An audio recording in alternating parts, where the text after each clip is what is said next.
So hello youngsters, एक बार मैं दोबारा आप लोगों का स्वागत करता हूँ महिंद्रा स्टडी कोचिंग सेंटर के यूट्यूब चैनल पे। आज हम लोग बात करने जा रहे हैं फिजिक्स के सेकंड लेक्चर की। पहले लेक्चर में बहुत अच्छी और बहुत नए टॉपिक लाइट के बारे में बात की थी और शायद आप लोगों को समझ भी आया था। आपके कमेंट्स भी हमने पढ़े थे, काफी अच्छे रिव्यू आ रहे थे चैनल पे और दूसरी वीडियो के लिए पूछ रहे थे। तो अब हम दूसरी वीडियो है सेकंड पार्ट, हम उसके बारे में बात करेंगे। आज हम लोग बेसिक सी बात करेंगे, रे नेचर ऑफ लाइट के रिलेटेड लॉ क्या है, लॉ ऑफ रिफ्लेक्शन के बारे में पढ़ेंगे। काफी लोगों ने कहा था कि सर रिफ्लेक्शन रिफ्लेक्शन, तो रिफ्लेक्शन स्टार्ट हो गया है आपका। अब लॉ ऑफ रिफ्लेक्शन के बारे में पढ़ेंगे, उसके बारे में क्या है ये सब पढ़ेंगे। बेसिक सी बातें करनी है, ज्यादा हमें उसको भी नहीं छेड़ना है, लाइट के डीपली नहीं जाएंगे ज्यादा। बट जो यहाँ पे लिखा है आप लोग उसको ध्यान से समझिए। आगे जितने भी लेक्चर आने वाले हैं आपके, चाहे रिलेटेड इशू हो, कैसे हम लोगों का एंगल बनता है, कैसे हम लोग उसके रे डायग्राम्स बनाएंगे, कैसे हम लोग लेंस के डायग्राम बनाएंगे, बहुत ही इजी तरीके से बताऊंगा आप लोगों को। बस आप लोगों को हम लोगों पे विश्वास रखना है और पहली चीज रटना किसी चीज को नहीं है, समझना है। तो चलिए हम लोग अब स्टार्ट करते हैं अपना पहला। देखो यहाँ पे क्या लिखा है, रे nature of light and related law. पिछली बार मैंने आपको बताया था लाइट का रे नेचर क्या होता है, मुझे पता होगा आप लोगों को अच्छे से रिकॉल होगा।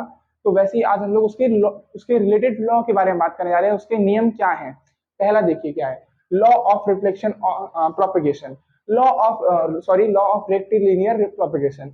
मैंने आपको पिछली क्लास में बताया था कि रेक्टिलिनियर क्या होता है। रेक्टिलिनियर ऐसा होता है, प्रोपगेशन होता है जहां पे जब लाइट ट्रैवल कर रही होती है किसी स्ट्रेट पाथ में। और स्ट्रेट पाथ क्या बताया था मैंने आपको, रिकॉल करो, कर पा रहे हो आप लोग रिकॉल? वैक्यूम के अंदर, वैक्यूम कहाँ है, आउटर स्पेस, स्पेस जो हमारी अर्थ के बाहर का जितना एरिया है, जो हमारा स्पेस है, पूरी गैलेक्सी है, वहां पे वो आउटर स्पेस है, वो वैक्यूम है। तो वहां पे जब लाइट स्ट्रेट में फॉरवर्ड करती है, लाइट ट्रेवल करती है, तो वो एक स्ट्रेट लाइन में ट्रेवल करती है और उस स्ट्रेट लाइन को क्या कहते हैं, रेक्टिलिनियर प्रोपगेशन कहते हैं। मैंने आप लोगों को पिछली क्लास में बताया था, आप लोगों को याद भी होगा। कमेंट में आप बताइएगा कि आप लोगों को याद है कि नहीं। अब इसमें भी हमें क्या है, लॉ ऑफ रेक्टिलिनियर प्रोपगेशन। देखिए बहुत सिंपल सा है, ध्यान से सुनिएगा।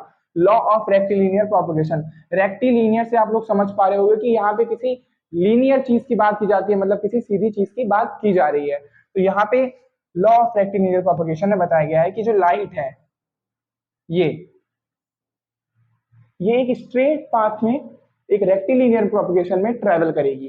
बहुत इजी सा लॉ है, क्या है, लॉ ऑफ रेक्टिलिनियर प्रोपगेशन में बताया गया है कि जो लाइट है वो एक स्ट्रेट लाइन में ट्रेवल करेगी, जैसे कि वैक्यूम में करती है। ठीक है, आपका पहला लॉ है, बहुत इजी लॉ है और शायद किसी किसी बुक में ना भी दिया हो, तो आप लोगों को ज्यादा टेंशन लेने की बात नहीं है। मैं आपको बेसिक बता रहा हूँ, चाहे आप लोग आगे जब भी हम रे डायग्राम्स की बात करेंगे या कुछ भी लाइट के बारे में बात करेंगे उसमें आपको यूज करेगा, शायद आपकी बुक में ना दिया हो, बट आप लोग यहाँ समझ लो, बहुत इजी इजी से लॉ है।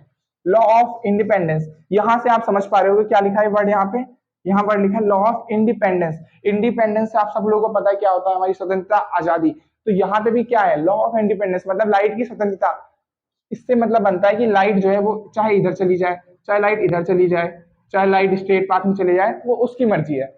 लाइट कैसे भी ट्रैवल कर सकती है, वो इंडिपेंडेंस है। जैसा ये सरफेस होगा उस हिसाब से रिफ्लेक्ट करेगी। आपको भी बताऊंगा लॉ ऑफ रिफ्लेक्शन में कैसे लाइट रिफ्लेक्ट करती है कैसे नहीं। अब आगे देखते हैं क्या है, law of reversibility of light. ये थोड़ा सा इंटेंस लॉ है, इसे थोड़ा समझना पड़ेगा हम लोगों को, पर ये भी काफी इजी है। आप लोग यहाँ पे देखिए क्या लिखा है, लॉ ऑफ रिवर्सिबिलिटी।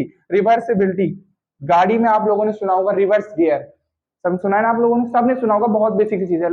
रिवर्स कब लगाते हैं, जब गाड़ी को हमें पीछे लेना होता है, जब हमें वापस आना होता है। तो वैसे ही हम लोगों को इसमें भी है, इसमें लाइट क्या करेगी, रिवर्स करेगी। पर रिवर्स कैसे करेगी आप लोग वो समझिए। इसको मैं यहाँ पे एरो करके बना देता हूँ, आप लोग देखिए। जैसे कि ये आपको कोई सरफेस है, ये मैंने बनाया आप लोगों का एक सरफेस है, मैंने लाइट डाली, इस तरीके से आई लाइट, ठीक है, लाइट आई और यहां से लाइट टकरा के इस तरह रिफ्लेक्ट कर रही है। अभी आप लोग यहाँ देखिए, उसके बाद में आपको बताऊंगा क्या होता है कैसे नहीं। आप लोगों को टेंशन लेने की बात नहीं है। अब लाइट यहाँ आई, यहाँ पे एक और सरफेस है, लाइट ऐसे आके यहाँ पे टक्कर खाएगी, यहाँ पे आके लाइट टकराएगी और यहाँ से रिफ्लेक्ट करेगी। और जब लाइट यहां से रिफ्लेक्ट करेगी, चाहे कैसा भी ऑब्जेक्ट हो, जब भी लाइट किसी सरफेस पे, ध्यान से सुनिएगा, जब लाइट किसी भी सरफेस पे 90 डिग्री के एंगल से गिरेगी तो वो रिवर्स हो जाएगी, जिस पाथ से आएगी उसी पाथ को वापस कंटिन्यू करेगी। दोबारा सुनो, जब भी लाइट किसी भी सरफेस पे 90 डिग्री के एंगल पे गिरेगी तो लाइट क्या है, वो वापस उसी पाथ को अपने आप रीगेन कर लेगी, दोबारा उसी पे वापस चली जाएगी। जैसे आप लोगों ने देखा, लाइट यहां से आई, इस हमने इसे दे दिया सरफेस ए, सरफेस ए पे टकराई, यहां से रिफ्लेक्ट करी, सरफेस बी पे गई, सरफेस बी से यहां से टकराई तो ये कहां पे गई, सरफेस सी पे, और सरफेस सी पे जैसे गिरी, मैं आपको नेम भी करके बता देता हूँ, यहाँ देखिए लिख देता हूँ, सरफेस ए, सरफेस बी और सरफेस सी। सरफेस मैंने लिखा है, चाहे कोई भी सरफेस होगा, कोई भी ऑब्जेक्ट होगा जहां पे लाइट रिफ्लेक्ट कर रही होगी वो आपका रिफ्लेक्शन होगा वहां पे। अब यहाँ सरफेस ए पे light I, light surface A से सरफेस बी पे गई, सरफेस बी पे 90 डिग्री का एंगल नहीं है इसलिए रिफ्लेक्ट नहीं कर रही है, इसलिए सरफेस बी से भी रिफ्लेक्ट हो गई। अब जैसे ही सरफेस सी पे जाएगी तो वो वहां पे 90 डिग्री के एंगल से गिरेगी, और 90 डिग्री के एंगल से गिरेगी तो लाइट क्या है, दोबारा रिफ्लेक्ट कर जाएगी अपने पाथ को, दोबारा जैसे आई थी वैसे वापस चली जाएगी, और फिर यहाँ पे जाके फिर से वैसे ही करने लगेगी। तो आप लोग समझ पा रहे हो लॉ ऑफ रिवर्सिबिलिटी क्या है? लॉ ऑफ रिवर्सिबिलिटी यही है कि जैसी लाइट 90 डिग्री के किसी भी सरफेस पे गिरती है तो लाइट क्या है, वो दोबारा से अपना पाथ रिगेन कर लेगी, रीअचीव कर लेगी, उसी पाथ से दोबारा चलने लगेगी। बहुत ही इजी कंसेप्ट है। अगर आपको अभी भी कुछ दिक्कत हो रही है समझने में तो आप लोग वीडियो को बैक करके देखिएगा, समझ में आ जाएगा, बहुत ही इजी है। जब भी से एक बार दोबारा से मैं आपको बताता हूँ, आप ध्यान सुनिए। Law of reversibility of light यही है कि अगर किसी चीज पे, किसी भी सरफेस पे, किसी भी ऑब्जेक्ट पे, ऑब्जेक्ट कुछ भी हो सकता है, सॉलिड वगैरह कुछ भी, मैं अभी आपको बताऊंगा ऑब्जेक्ट कौन कौन से होते हैं, पर अभी के लिए आप मान लो ऑब्जेक्ट कुछ भी हो सकता है, जिस चीज पे लाइट गिरेगी अगर वहां पे वो 90 डिग्री से गिर रही है तो लाइट दोबारा से अपना पाथ चेंज कर लेगी, जैसे आई थी वैसे ही अपने आप को वापस खींच लेगी। चलिए ठीक है, अब हम अपने आगे की लॉ की तरफ बढ़ते हैं। बेसिक लॉ है। अब यहाँ से थोड़ा सा इंटेंसिव लाइट के बारे में जो हमें पढ़ना है इस साल, इस 10th क्लास में, वो स्टार्ट होता है। तो क्या है? Law of reflection. Law of reflection. अब हमें ध्यान से, रिफ्लेक्शन से आपको पता है क्या होता है? रिफ्लेक्शन अभी हमने यहाँ पे पढ़ा, ये सब क्या है? सब रिफ्लेक्शन हो रहा है। लाइट यहाँ से गिरी, यहाँ से रिफ्लेक्ट हुई, रिफ्लेक्शन, यहाँ से गिरी, यहाँ से रिफ्लेक्ट हुई। क्या है रिफ्लेक्शन? मतलब कि किसी चीज से गिर के वो दोबारा अपना पाथ जो है वो चेंज कर रही है, और जब 90 डिग्री से किसी सरफेस पे गिरेगी तो दोबारा उसी पाथ पे वापस चली आएगी। तो लॉज ऑफ रिफ्लेक्शन में हमने क्या है, the laws of reflection determine, क्या है कि द लॉ, जो रिफ्लेक्शन का लॉ है हमें बताता है कि the reflection of incident ray on reflecting surface, जो भी रिफ्लेक्शन होगा इंसिडेंट रे का रिफ्लेक्टिंग सरफेस पे, सरफेस कैसा होना चाहिए? रिफ्लेक्टिंग होना चाहिए। अगर सरफेस रिफ्लेक्टिंग नहीं है, ट्रांसपेरेंट है, तो वो लाइट वापस सीधी चली जाएगी। समझ में आ रहा है ना आपको? ऑपेक होना चाहिए तभी वो दोबारा से आएगी। तो क्या लिखा है? The reflection of incident ray on a reflecting surface. आप देखो, आप लोगों को मैंने बताया था ना सरफेस कैसा, तो यहाँ पे देखिए क्या लिखा है एग्जाम्पल में, ये दो ही लिखे हैं पर आगे बहुत सारे होते हैं, आप लोग खुद देख लीजिएगा बुक में जब आप रीड करोगे। तो क्या है? रिफ्लेक्टिंग सरफेस कैसा होना चाहिए? Like mirror. मिरर, मिरर ऐसा सरफेस होता है जिसपे लाइट सबसे ज्यादा रिफ्लेक्ट करती है, बहुत ही ज्यादा रिफ्लेक्ट करती है। और क्लियर वाटर, जब क्लियर वाटर होता है, साफ पानी में भी लाइट रिफ्लेक्ट करती है। हम उसके बारे में आगे बात करेंगे, किस स्पीड से करती है, कैसे करती है, वो बहुत ईजी टॉपिक, उसके बारे में आगे बात करेंगे।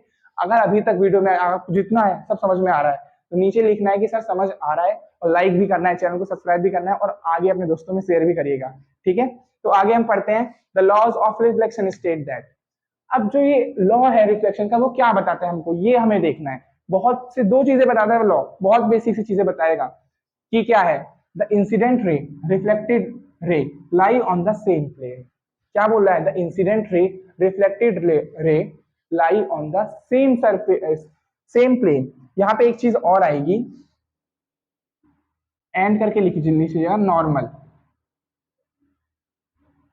जो इंसिडेंट रे है, जो रिफ्लेक्टेड रे है, और जो नॉर्मल है, वो सारा एक ही सरफेस पे, सेम प्लेन पे लाई करेगा। अब मैं आपको यहाँ डायग्राम से समझाने की कोशिश करता हूँ। डायग्राम देखिएगा, आपके लिए बना के लाया था कि आपको डायग्राम से अब समझना आने लगे। देखिए क्या है, ये हमारी क्या है? Incident ray. जो भी रे आएगी, सबसे पहली जो रे मिरर पे लगेगी, किसी सरफेस पे लगेगी, वो इंसिडेंट रे होती है। ये रे आई, इंसिडेंट रे, इस पे लगी, ये हमारा सरफेस है। ठीक है, सरफेस बोल लो, ये ऑब्जेक्ट बोल लो। ऑब्जेक्ट ज्यादा अच्छा लगेगा क्योंकि हम लोग लाइट पढ़ रहे हैं, फिजिक्स की भाषा होनी चाहिए, तो ऑब्जेक्ट आप बोलिएगा। ऑब्जेक्ट पे जो भी रे आएगी लाइट की, उसे हम इंसिडेंट रे कहेंगे। ऐसे आई, देखिए इंसिडेंट रे आई और यहाँ से रिफ्लेक्ट कर गई। क्या हो गई? रिफ्लेक्ट कर गई। अभी हमें इसमें पढ़ रहे हैं इंसिडेंट रे और reflected ray normal lie on the same plane. ये क्या है? आपकी इंसिडेंट रे। ये क्या है? Reflected ray. रिफ्लेक्टेड रे है जो यहाँ से आई, सरफेस पे लड़ी और रिफ्लेक्ट हो गई। और ये जो इन दोनों को दो इक्वल पार्ट्स में डिवाइड कर रहा होगा, क्या नॉर्मल क्या होता है? ये रिफ्लेक्टेड रे और इंसिडेंट रे को दो इक्वल पार्ट्स में डिवाइड कर रहा होगा। जहां पे भी दिखेगा आपको, आप समझ जाइएगा कि वो एक क्या है? आपका ये नॉर्मल है, ठीक है, आप नॉर्मल समझ जाइएगा, वो नॉर्मल है। तो ये क्या है, तीनों चीजें सेम प्लेन पे, ये देखिए सेम सरफेस, और तीनों ये भी इस पे ही है, रिफ्लेक्टेड रे भी इस पे ही है, और नॉर्मल भी इसी पर ही है। बहुत इजी कंसेप्ट है, इसे ध्यान समझिएगा, ध्यान सुनने की जरूरत है। बेसिक चीज है कि जो ये तीनों चीजें वो एक ही प्लेन पे लाई करेगी। हम आगे बढ़ते हैं। द एंगल ऑफ इंसिडेंस और द एंगल ऑफ रिफ्लेक्टिंग वो क्या है, ये पॉइंट देखिएगा, इक्वल है। मतलब जो एंगल आई होगा वो एंगल आर के बराबर होगा, ये वाला एंगल इस वाले एंगल के बराबर होगा। कभी भी कोई भी रे अगर किसी भी ऑब्जेक्ट पे लड़ती है तो उसका जो एंगल ऑफ इंसिडेंस होगा वो एंगल ऑफ रिफ्लेक्शन के बराबर आएगा। ये बहुत इंपॉर्टेंट कंसेप्ट है, आगे आपको पूरे लाइट के चैप्टर में बहुत मदद करने वाला है, इसे याद रखिएगा। दो लॉ है हमारे सेम प्लेन पे, इंसिडेंट रे, रिफ्लेक्टेड रे और नॉर्मल लाई करता है, और दूसरा हमारा क्या है, law of incidence, sorry angle of incidence और एंगल ऑफ रिफ्लेक्शन दोनों इक्वल होगा एक दूसरे में। शायद आप लोगों को ये वीडियो बहुत ही ज्यादा पसंद आई होगी, बहुत अच्छे से समझ भी आएगा। जितनी भी चीजें बताई गई बहुत ही बेसिक चीजें बताई गई हैं। दो तीन हमारे इसमें तीन लॉ है, लॉ ऑफ रिफ्लेक्शन पढ़ाया गया, क्या उसके दो लॉ होते हैं वो पता पढ़ाया गया। अगर आपको ये सभी समझ में आया है तो आप नीचे कमेंट में हमें बताएंगे कि वीडियो आपको कैसी लगी, समझ में आया तो आप जो टॉपिक, अगर कोई टॉपिक नहीं आया तो उसे भी आप अंदर बता दीजिएगा। वीडियो अच्छी लगी तो लाइक करें, सब्सक्राइब करें और वीडियो को शेयर करें अपने दोस्तों में, चाहे वो लोग भी इसे समझ सके। Thank you.